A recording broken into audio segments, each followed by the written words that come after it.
Você sabe que comunicação é uma arte, né?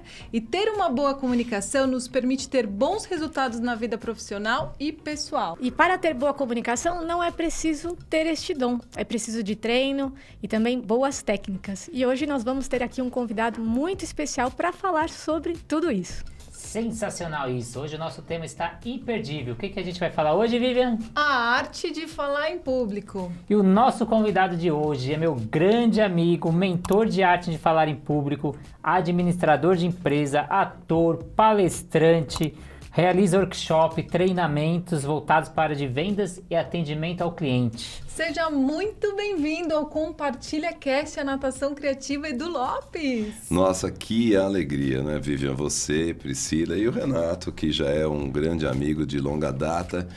E incrível estar entre pessoas que são exímios e exímias comunicadoras, né? Vamos lá, é um bate-papo, eu vou dizer para vocês, vou contar exatamente tudo como aconteceu na minha vida, a comunicação, como ela ingressou na minha vida profissional, na minha vida pessoal, foi por acaso, e também dar algumas dicas para as pessoas que querem dar esse primeiro passo, e que é muito importante. Exatamente isso, Edu, que eu quero te perguntar, como que você começou nessa profissão? Gente, deixa eu contar para vocês que eu era uma criança, eu fui sempre uma criança normal, né? E quando eu comecei a ingressar na minha adolescência, eu tive muita deficiência. Deficiência estética, né? Porque eu era muito feio, tá? Ok? Eu sempre achei. E isso era resultado dos bailinhos que eu fazia, porque eu sou da época dos bailinhos, né? Vocês não têm, não. Bailinho em casa, umas coisas. Não é, olha. Por favor, não é. Eu vou fazer 61 anos. Ela não é dessa época. E Renato também, muito mesmo, Priscila. Foi quase. E nessa época, eu era muito rejeitado pelas meninas, né? Porque eu era baixinho, muito magro. E eu sempre fui, eu digo, com certeza, depois eu mostro uma foto, eu compartilho, né, com vocês uma foto da época. Então eu era feio, então eu era muito legal, mas eu era feio e tímido, muito tímido. Então eu era recusado nos bailinhos, eu sempre ficava só mudando os discos, né, enfim. E aí fui crescendo, aos 18 anos eu ingressei na faculdade de administração de empresa e fui trabalhar, indicado por meu pai, com um dos maiores comunicadores do país e o the best, o the only one na gastronomia, que é o Máximo Ferrari. O Máximo Ferrari, eu acho, não sei se vocês já escutaram esse nome. Sim, com certeza. O Máximo, e eu ingressei lá no Máximo como office boy, né, entregando fatura na Paulista. Tá? Acho que foi o meu primeiro case de comunicação. E o Máximo, eu fiquei lá 4 anos com o Máximo Ferrari, ele me ensinou a dirigir e eu ficava no caixa. Eu era comprador, eu fazia de tudo, era um tudo dentro do Máximo. E aos sábados, eu ficava muito... Eu tirava as folgas do caixa, né? Para ele não ficar preso no caixa. E o Máximo, eu ficava olhando, ele recebia todos os clientes à mesa com aquele sorriso incrível, com aquela simpatia, com aquele network, não existia essa palavra network, esse rapport. E eu ficava ali. E durante 4 anos eu vi os atendimentos do Máximo em todas as instâncias. E atendia a mesa e despedia-se do cliente. E esse foi meu primeiro contato com a comunicação. Aí eu consegui terminar o curso de administração e fui convidado para trabalhar no Grupo Pão de Açúcar, como gerente de unidade de restaurante. E foi nesse momento que despertou a comunicação do Eduardo Lopes, né? Eu comecei a atender, replicar essa experiência que eu estava espelhando no Máximo Ferrari, dentro do restaurante, recebendo os clientes à porta, fazendo os atendimentos e fazendo as despedidas dentro do Grupo Pão de Açúcar, que dentro do mundo corporativo, na época, era uma base assim, muito sólida. Eram muitas unidades com tantas regras de cardápio, de marketing, de tudo. E eu comecei a quebrar esses paradigmas no Grupo Pão de Açúcar. E nesse restaurante que eu fui trabalhar, eram 7 anos de prejuízo. E eu me tornei um cara, assim, conhecidíssimo. E eu recebia os clientes, brincava com os clientes na fila e mudava cardápio. E eu era reprimido, né? E punido, entre aspas, no Pão de Açúcar, porque eu quebrava todas as regras para atender os meus clientes, mudava o cardápio. Imagina, o cardápio era todo definido. Não, você quer só o filé com palmito, eu faço. E aí a cozinha ficava enlouquecida. E eu fui, assim, um conhecidíssimo dentro da área e famoso, e eu consegui trazer grandes resultados na Wells naquela época. E aí eu comecei a desempenhar a carreira, entre aspas, de comunicação na área de vendas e Folha de São Paulo e outras empresas que me trouxeram um pouco mais esse corpo de comunicação na minha vida. Mas só quero advertir vocês todos, né? A comunicação, antes de você partir para a comunicação, você tem outros cases aí, que eu sei que a Priscila está aí pronta para uma pergunta. Vamos lá. Não, e levando em consideração esse corpo, né, e toda essa trajetória que você comentou com a gente, conta para nós como que a gente pode vencer esse medo, esse grande medo da comunicação, de falar em público, que muitas pessoas têm fobia, pânico, né, de Sim. subir num palco. E, além disso, trazer aqui algumas dicas, né, como que as pessoas podem aprender a se livrar desses medos, né? Eu sei que vocês Que são, mesmos aqui... são pesadelos, né, na nossa vida. É verdade. Você sabe, Priscila, que, na verdade, o medo de falar em público ele é maior do que o medo de morrer. Isso é comprovado em pesquisas, né? Por que você tem medo de falar em público? Você tocou num ponto crucial aqui. Vocês já não têm essa... Mesmo vocês com essa habilidade, sempre dá aquele friozinho e aquele medo de errar. Você, Renato, tem essa expertise de tantas palestras que você conseguiu já desenvolver, alunos que você ministra pós-graduação, enfim. Mas existe o medo. E por que esse medo existe? Eu chamo agora, dentro dos meus cases de mentoria nessa área também, tá, Vivian? Você tem que ter primeiro o seu autoconhecimento. Vamos trazer, antes de toda a parte de etapas e práticas e treinamentos, você tem que ter o seu autoconhecimento. Como que você é?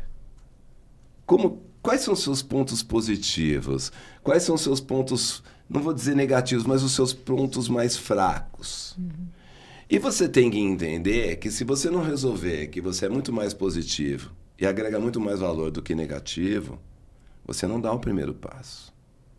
E depois do seu autoconhecimento, você tem que trazer a sua autoestima. Quantos grandes comunicadores famosos que você conhece e que, de repente, não tem um corpo... escultural. Quantos comunicadores, quantos CEOs, quantos grandes empresários, pessoas que são renomadas e que tiveram dificuldades no começo de suas carreiras... e conseguiram vencer. Eu não sou bonito, mas eu sou comunicativo. Eu sempre trouxe isso na minha vida, porque eu, como não fui bonito, não é que eu não seja hoje melhor, né, tá? Como eu sempre tive esse entrave de beleza, de corpo inicial, de um jovem iniciando para a minha vida de adulto, quando eu me descobri, eu sempre levantei a seguinte bandeira: eu não sou bonito. Porque ser bonito, eu chamo beleza Brad Pitt. Pô. Você chega... Quantos caras bonitos... Eu acho homem bonito. Eu acho mulher bonito. Eu acho homem simpático. Eu acho mulher simpática. Então, o que seriam de nós feios se não tivéssemos outros atrativos? Então, você tem que valorizar que você é simpático, você é alegre, você tem um bom humor, você tem qualidades incríveis que, de repente, um cara só lindo não tem. E aí vai, né? Então, a pessoa precisa investir muito no autoconhecimento. Autoconhecimento, autoestima, e depois superação. E depois resiliência. E, Eduardo, não sei se você já ouviu um provérbio chinês que ele fala que tem 3 coisas que não voltam. Uma das coisas é a flecha lançada, a palavra mal pronunciada e a oportunidade perdida. Às vezes a pessoa está preparada para fazer aquela palestra ou para falar em público, só que tem alguma coisa que trava. Aquela ansiedade, aquele tremor, a mão suada. Como vencer esses obstáculos que, mesmo preparado, às vezes, esse medo aí que te faz não fazer uma apresentação tão boa? Você falou tudo, né? Incrível. Você sente isso. Eu também, todos nós que já estamos habituados a falar em público. Renato, é hormonal. É adrenalina. A adrenalina é produzida dentro do nosso corpo para fuga. É o medo. É aquela tensão. Então, você entra nesse processo de hormonal, de adrenalina, e você tem que combater. Como é que você combate a adrenalina? Com endorfina. Que é o hormônio do prazer, do relaxamento, da tranquilidade. Aí eu digo às vezes, você faz uma yoga, você faz uma meditação, você se prepara, você dentro de você já está com a tua autoestima, não, eu sou legal, sou bacana, eu domino muito, você tem que dominar o conteúdo total, de ponta a ponta.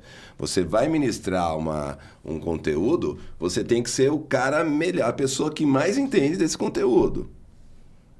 Se você parte do pressuposto que você está preparado, então você tem que preparar o teu corpo e tua mente. Então, de repente, eu vou falar algo que é engraçado, né? Dentro desse processo de endorfina, o cara vai lá antes, eu vou fazer uma apresentação 2 horas da tarde, tá bom, meio-dia eu tô treinando, gastando tudo. Gastando toda a energia. Fui eu hoje. Eu corri hoje, 40 minutos, porque eu tava muito agitada. E para os mais radicais, eu não sei se o programa é para maior de 18 anos, na verdade. Peraí, vou com a minha esposa marcar um encontro antes para ter uma relação. Não, é verdade, né? Então você vai buscar algo que relaxe o teu corpo, te prepare para esse momento, esse combate da adrenalina e esse medo, esse sudorese. É muito comum você ver nas apresentações a pessoa segurando uma folha e tremendo. Eu vejo muito isso nos eventos. Nossos eventos, gente, atenção, professores de escolas, tanto particulares como escolas estaduais, municipais, públicas, ou vamos falar de universidades. Quantas vezes você consegue observar aquele professor incrível, aquele cara fantástico que quando chega na hora da formatura, ele é eleito paraninfa, ou patrono da turma, ou patronesse, ou paraninfa, e ele pipoca. Ele treme. Ele não sabe falar. Ele quer improvisar. Então, e eu estou diante de vocês, Renato, Vivian e Priscila. Todos os 3 estão roteirizados aqui. Treinamos em casa. Aqui é o seguinte, é começo, meio e fim. Se você é um homem, uma pessoa, uma mulher preparada, se você é um profissional capacitado, e se você tem um roteiro de começo, meio e fim, não improvise. Todo mundo que for improvisar, existem os the best no improviso, mas toda vez que você improvisa, você está fatalmente fadado a cometer grandes erros na sua carreira. Edu, eu quero aproveitar e falar sobre isso. Eu, como especialista de carreira, nas entrevistas de emprego. Quantas pessoas chegam numa entrevista de emprego e não se preparou como a gente aqui, porque uma entrevista de emprego é exatamente o que a gente está fazendo aqui. Sem dúvida. Né? E daí chega lá e não consegue falar, treme, fica travada mesmo, bloqueada. Então, isso que você está falando tem tudo a ver. E perde o emprego, e perde a vaga. Perde a chance, né? A vaga você acha que por exemplo, eu posso ter menos capacidade do que o meu oponente, o meu concorrente à vaga, mas eu verbalizo mais o meu conhecimento e me mostro mais. Eu vou levar a vaga. E dentro do que o Renato comentou, dessa sudorese, esse nervosismo, quando a gente vai ali, tá quase subindo no palco para assumir o microfone, você tem alguma técnica para aliviar essa tensão inicial, assim, da apresentação? Olha, falar em público é como andar de bicicleta ou nadar, né? Ok, eu tenho que prestigiar a natação criativa, né? Opa. Ou como cuidar das finanças, né, Priscila? Com certeza, Ou então, como mentoria de carreiras, como a Vivian está aqui. Gente, não tem segredo, é treino, é praticar. Eu até hoje, eu sei todas as apresentações que eu errei. Porque você imagina assim, o que eu faço? Eu apresento eventos corporativos, apresento eventos sociais. E entre eventos sociais, formaturas. Você já viu uma valsa de baile de gala? Todo mundo já viu? Você já viu valsa? Não tem aquela pessoa que chama os indivíduos? Você acha que você recebe aquela lista a que horas? Em cima da hora. Em cima da hora. E qual é o maior problema daquela lista de valsa? Entre outros tantos milhares de problemas. É você pronunciar o nome correto. Você sabe que o nome do indivíduo é a coisa mais importante para ele. Sim. Vai falar o nome errado de uma pessoa e vai falar, prazer, eu sou João Antônio. Não é, eu sou o Carlos. Acabou, perdeu o negócio. É a coisa mais importante para o indivíduo. Então, quando você... Com a minha experiência, eu vou contar rapidamente aqui, eu iniciei a carreira e o início é trágico. Trágico, gente, trágico. E eu fui chamar uma valsa do Bandeirantes, Colégio Bandeirantes. Então, no Bandeirantes, o índice de orientais lá é grandioso. E como é que você acha que você pronuncia os nomes dos caras? Tim, pim, pim, pim, bum, bum, bim, bim, bim, bim, bim, bim. Nossa, chegou segunda-feira na empresa, os caras, o que é aquilo? O cara não pronunciou um nome errado. O nome certo. Só que tem uma técnica hoje que eu tenho. Eu tenho uma técnica incrível, além da experiência, é fazer o som do teu nome. Eu saio um pouco do mic e jogo um som que parece que é mesmo o teu nome. Nos nomes mais complicados. E passa, viu? Passa. E eu fiz um teste hoje, e aos nossos oradores, né? Como vocês são organizados... Gente, você quer começar uma carreira, quer falar em público, quer vender, quer atender o cliente... É tudo organizado como as meninas e como o Renato está aqui. Não vai de qualquer jeito. É começo, meio e fim, feedback. E tempo, olha. O tempo é o maior aliado. Se você tem 10 minutos, faça em 10. Se você tem 15, faça em 15. Os grandes oradores, quem pratica isso, não erra. Mas tem uma coisa, Eduardo, cada vez hoje em dia a gente tem menos tempo para se apresentar. Sim. E fazer uma apresentação cada vez tem que estar mais sintetizada. Então a gente tem aquele começo, aqueles 3 minutos que é o quebra de gelo, Sim. que é onde a pessoa vai querer prestar atenção em você. E depois você tem que centrar aquela parte cada vez menos. E como fazer essa mágica aí de ter tanto conteúdo e ter que falar em tão pouco tempo? Você vai compactar. Vamos dizer, eu sei que já tem a sua relação, a Vivian, a Pri, eu também. Pri, já sou íntimo aqui.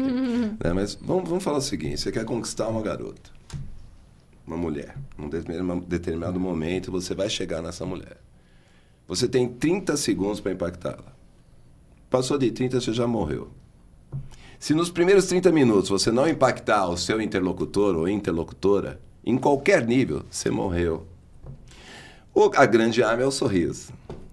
O sorriso é a abertura de muitas portas. Você sorriu, bom dia, boa tarde. Sorria. Sorria. Sorria ao falar, ao olhar, seja simpático. Você já tem esse quebra-gelo. Tá nervoso? Tá nervosa? Olha, gente, eu tô super preparado, mas eu confesso a vocês que eu tô muito nervosa. Quebrou. Todo mundo vai se solidarizar com você. Vai te abraçar. Então, essa é uma técnica que você pode usar e muito eficaz. Mostrar a sua vulnerabilidade naquele momento e ser abraçado e você toca. E saiba, Renato, e saibam, meninas, nossa, incríveis, né? A Vivian e a Priscila, você ganha o jogo. Começo, meio e fim. Se apresenta, diz o porquê veio, apresenta o teu conteúdo e finaliza. Porque, às vezes, o grande problema do vendedor, né, Vivian? Ele não sabe finalizar. É um belo vendedor. Vendeu, falou e tal, e não fechou o negócio. Gente, né? Quantos vendedores a gente sabe? Eu gostei, tá bom, e agora? Não fechou. Ele deixou, não precisa. Aí você fala pro vendedor, posso comprar? É verdade. Quantas vezes você vê isso? Nossa. Né? Você não dá a caneta pro cliente assinar. Gente, me dá essa mão branca aqui, eu quero assinar agora aqui. Eu Exatamente. Vocês. Sim. O fechamento é fundamental. E não sei, a insegurança ela vem, mas o tempo te traz a segurança e a estabilidade. Treino, né? Treino e treino. E você dá esse treino? Sim, eu dou. Assim como a Vivian, conversando com a Vivian... Olha, Vivian, só para te contar, mas vamos voltar no tempo. Eu sou da época que vocês nem eram nascidos e que tinha o teste vocacional. Sim. Pensa nisso. Gente, o que é isso? O teste vocacional. Todo mundo no terceiro ano, né, do colegial, assim, fazia um teste vocacional e a pessoa indicava, não muito como hoje, né? Olha, você está indicado a ser médico, você está indicado a ser engenheiro, você está indicado à área de comunicação e tal. E não existe, você está indicado a ser Uber, a ser YouTuber? Não existia nada disso, nada disso. Não, hoje também não, nos testes vocacionais. Não, mas hoje o teste vocacional, ele está minimizado diante de tudo que você tem na rede, de todos os conhecimentos que você tem. Nós estamos falando de uma internet, uma velocidade de informação absurda. O que é hoje amanhã já não é. Tá? Então, assim, eu preparo, mas voltando ao assunto, quantos comunicadores nós conhecemos? Centenas. Quantos mestres da comunicação nós conhecemos? Centenas. E quais desses comunicadores, desses mestres, estarão à altura da necessidade dos nossos negócios, dos nossos business, tá bom, dos nossos universitários, dos nossos iniciantes na carreira profissional e educacional? Nenhum deles. Nenhum. Mas nós estamos. Nós estamos porque nós estamos num processo de prática. E acredito que porque a gente consegue falar de igual para igual com todas essas pessoas. É diferente quando você está num nível um pouco mais... Exato. Então, vamos ver, quando essas grandes convenções, Renato, que eu vejo... Roberto Chiniachique, vamos lá, vou dar um nome aqui, não estou fazendo merchan dele. Ele consegue colocar 1.000 pessoas num processo de imersão durante 3 dias a X mil reais por cada participante. Sensacional. E agora tem o filho dele, né? Tem também, né? Que gosta de Perfeito. ficar no gelo, né? A quem tem esse cash para ingressar? E por que nós não podemos também, com toda a nossa experiência, que temos sim, know-how temos, por que nós não podemos alardear a nossa experiência e compartilhar? Assim como você da natação criativa modificou a natação com todo o seu esforço, para aquele que não tem capacidade de adquirir. Porque às vezes a pessoa não é só a possibilidade, ela não está preparada. Voltamos naquele processo. Você se conhece bem? É o desbloqueio, né? Qual o seu problema? Você vai descobrir que ele foi humilhado numa apresentação na escola, vamos dizer, no fundamental. E às vezes nesses 3 dias a gente não consegue, porque está todo mundo nesse movimento e a pessoa precisa de algo individualizado, né? Então, eu vejo sim, a gente consegue mostrar e identificar. E outra, voltamos naquele primeiro impacto. Em 5 minutos eu faço algumas perguntas para você, você me responde, já sei, peraí, se você é uma pessoa comunicativa ou não, se você é tímido ou não, se você tem alguma dificuldade de dicção ou não, porque às vezes a pessoa tem, né? Como vencer isso? Através de uma fono, exercícios, treino.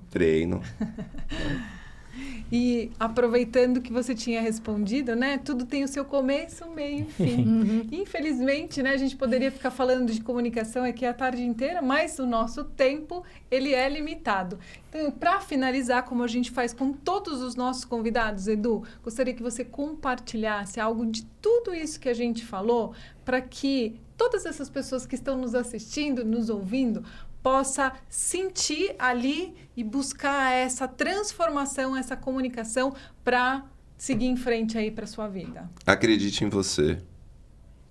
Você pode. Não existe nenhuma história de grandes cases que não houve a superação, o vencer. Não deixe seu sonho morrer. Eu, até hoje, aos 61 anos, tenho muitos sonhos a serem realizados e vou realizá-los. Só precisa você decidir. E você é capaz. Essa é a minha mensagem.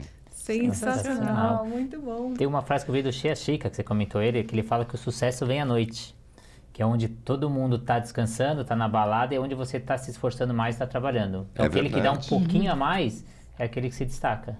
E muito obrigado pela oportunidade de conhecer vocês, Renato.